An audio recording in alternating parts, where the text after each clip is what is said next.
eu comecei a passar por situações que eu não acreditava que aquilo estava acontecendo. E eu falei, se eu, né, tô passando por isso, imagina se eu não tivesse essa ferramenta. Uma história que eu nunca contei, que eu vou contar. Eu fui criado numa família que quem manda é as mulheres. Minha mãe é a grande chefona. Então, a matriarca, a que provia tudo para a família, era a que resolvia os problemas. Então eu tenho uma imagem diferente das mulheres. Para mim, esse negócio que mulher mais fraca é só conhecer a minha mãe.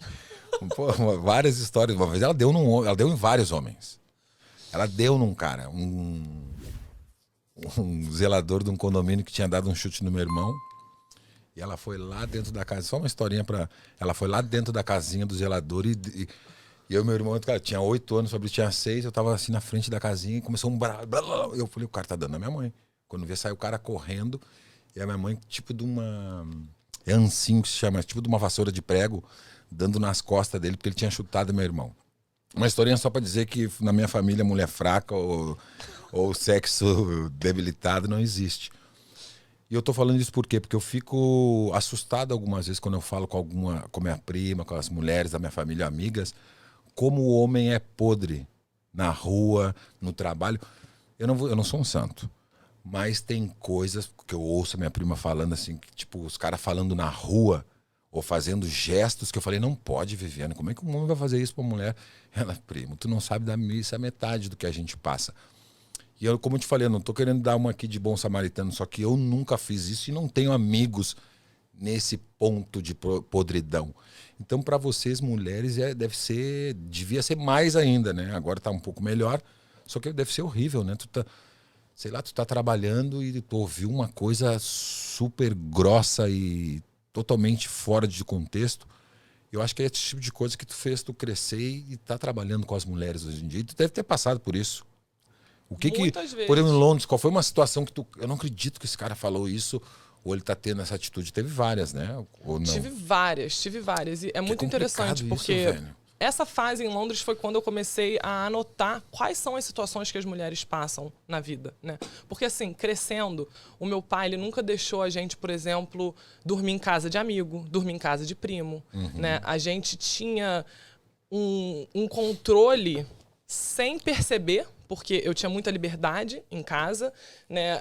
A gente sempre era incentivado na parte da aventura, na parte da curiosidade, da descoberta, né? A gente foi muito empoderado na parte do trabalho. Então, assim, eu me sentia super independente. No território controlado. No território controlado. Então, essa foi a diferença quando eu me mudei para Londres. Porque quando saiu esse controle, eu comecei a passar por situações que eu não acreditava que aquilo estava acontecendo. E eu falei, se eu, né, tô passando por isso, imagina se eu não tivesse essa ferramenta. Uma história que eu nunca contei, que eu vou contar.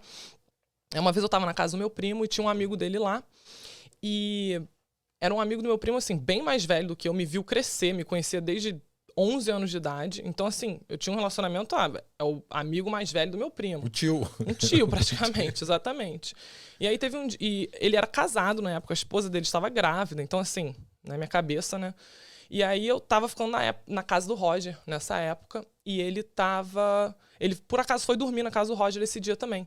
E eu tava dormindo na sala, e ele também foi dormir na sala. E eu montei, assim, o meu edredom, né, super longe. E aí, quando eu fui dormir, apaguei a luz, quando eu vejo, eu tô sentindo uma mão nas minhas costas, né, me acariciando. Eu falei assim, gente... Então, se eu não tivesse o jiu-jitsu nesse momento, muitas mulheres passam por situações que ela congela. Então, assim, se você olha as estatísticas de estupro, de abuso sexual, tem muito homem que fala, mas ela não falou nada, ela não berrou, ela não gritou. Você não recebeu nenhum sinal daquela pessoa, né, que existia uma abertura. Só que a mulher não consegue falar. E hoje eu tenho várias clientes que sofreram abuso em massagem, em situações que eu nunca nem ia imaginar. E que elas vão me relatando e elas falam, Cesalina, eu tive um frio correndo pela minha espinha, pela minha coluna, e eu tentava falar e minha voz não saía. Então, assim... Que loucura, né, velho? O jiu-jitsu me tirou de várias situações. Essa foi uma, que eu imediatamente usei a minha voz, criei distância, mas hoje em dia eu até responderia diferente, né? Eu traria esse acontecimento à tona. E eu não falei nada na época. E ele me pediu pra não falar nada. Ah, me desculpa, pediu desculpa ali na hora e ficou por isso mesmo. E anos depois, agora, recentemente, eu fui descobrir que ele foi no dia seguinte e contou essa história pro meu primo, falando que eu e ele quase tivemos um romance. Por quê? Ele tava preparando, se ela for falar alguma coisa... Já tá o álibi. E quer dizer, eu só fui aprender isso... Eu mato um cara desse e faço isso com minha sobrinha, velho. E eu só fui descobrir isso 15 anos depois. Eu fui descobrir isso há meses atrás, né? Porque tava todo mundo reunido.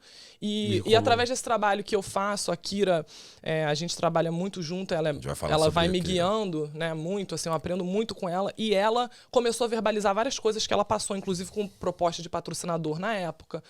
Patrocinador que pediu pra ela ficar nua. E eu e ela conversando... Você vai lembrando, eu tinha esquecido dessa história, né?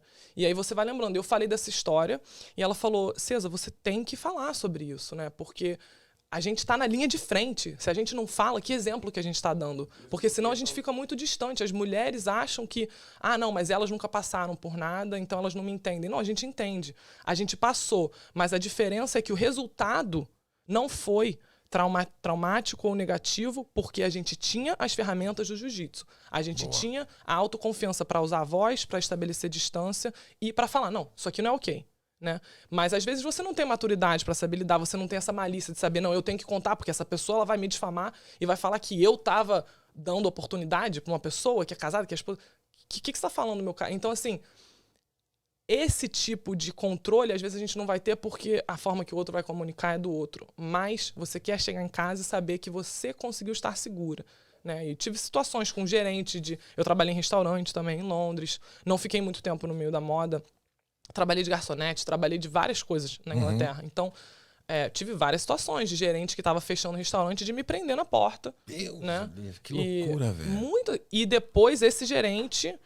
foi preso porque estuprou 2 meninas no trabalho. Uma menina que trabalhava comigo, uma canadense. Então, assim, se eu não soubesse me defender, não soubesse estabelecer distância, não soubesse usar minha voz, contato visual, não soubesse ter postura e navegar esse tipo de situação, eu seria uma mulher completamente diferente, sentada aqui hoje conversando com você. Cheia de traumas. Cheia de traumas. Né? Que louco.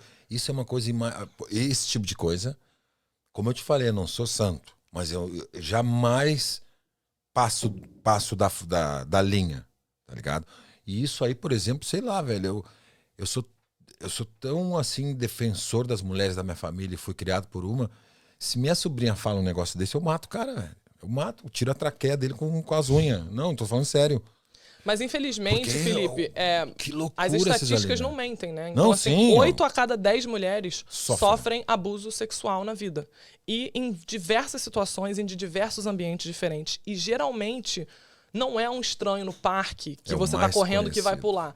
90%, tá? 92% das situações são pessoas que convivem no seu ciclo. É o amigo do seu primo, é o amigo do seu irmão, é o seu padrasto, são várias situações, é a pessoa do seu trabalho, porque aquela pessoa ela tem que ter uma porta de entrada na sua vida, né? Porque é mais fácil você se defender de uma pessoa que você nunca viu, talvez você grite, mas é mais difícil uma pessoa que está no seu convívio, porque o que acontece? Ela vai quebrando várias barreiras que você, por receio, você não consegue se impor, né? Então, conforme eu fui passando por essas situações e fui vendo, peraí, se eu tô passando por isso, me considero uma pessoa, né, assim, forte e com um certo conhecimento, assim, tem vários sinais que eu já não estou dando, né? Eu não estou me posicionando como vítima, eu não estou andando, me escondendo de uma situação, eu encaro as situações de frente. Se eu tô passando por isso, e aí eu comecei a estudar, e aí eu comecei a aprender sobre as estatísticas. E isso, para mim, foi o processo chocante em Londres, que eu falei, nossa, eu não acredito que tantas mulheres